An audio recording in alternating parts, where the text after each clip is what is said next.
Un rendez-vous d'analyse, de partage et du recevoir.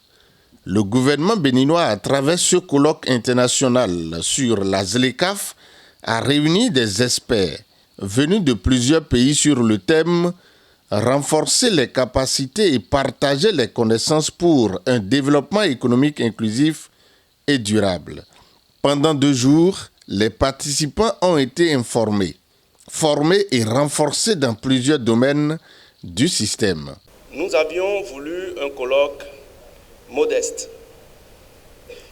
autour de quelques experts et intellectuels africains intéressés par la mise en œuvre d'une zone de libre-échange à l'échelle continentale africaine. Nous avons eu un colloque grandiose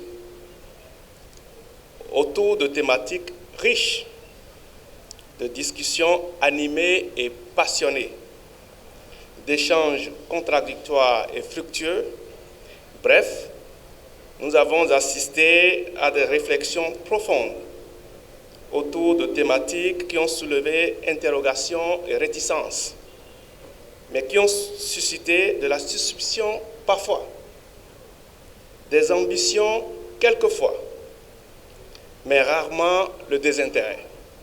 Je le fais avec beaucoup de bonheur, beaucoup de fierté aussi, parce que mon collègue Hervé Prince est mon collègue puisqu'il est comme moi professeur, donc a ajouté à sa charge d'enseignant et de chercheur l'organisation de cet événement qui est le premier depuis son mandat, à avoir autant de panache, autant d'ambition et surtout à se dérouler ici, au Bénin. À l'amphithéâtre Idriss Déby Itno de l'Université d'Abomey-Calavi ce vendredi 10 novembre 2023, qui marque le dernier jour de ce colloque, c'est Yakubu Amadou, directeur adjoint du cabinet du ministre d'État Abdoulaye Biotchane, qui a mis fin aux travaux.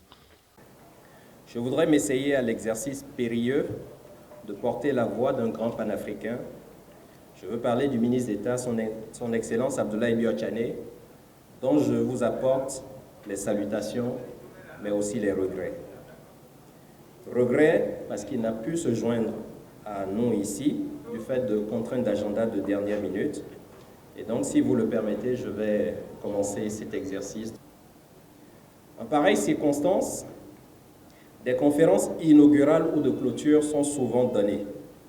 C'est pour moi donc un honneur de donner une conférence en marge de la cérémonie de clôture de ce colloque international sur le thème « La ZLECAf, renforcer les capacités et partager les connaissances pour un développement économique inclusif et durable ». Pendant 2 jours, vous avez passé du temps à énoncer les problèmes. Mieux, vous avez même décliné quelques essais de solutions et les conclusions auxquelles le colloque a abouti nous capacitent à aller de l'avant. Plusieurs pays ont participé à cette grande rencontre. Des participants sont venus d'Afrique, d'Europe et d'Amérique.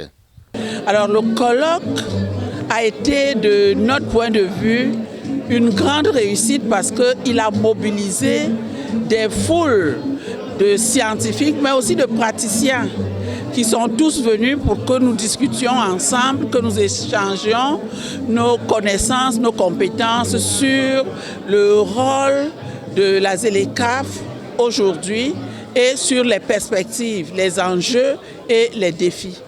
Il y a eu à la fois des économistes, des juristes, des gestionnaires, mais aussi d'autres scientifiques qui sont venus et ensemble on a pu débattre du rôle fondamental pour que nos économies avancent.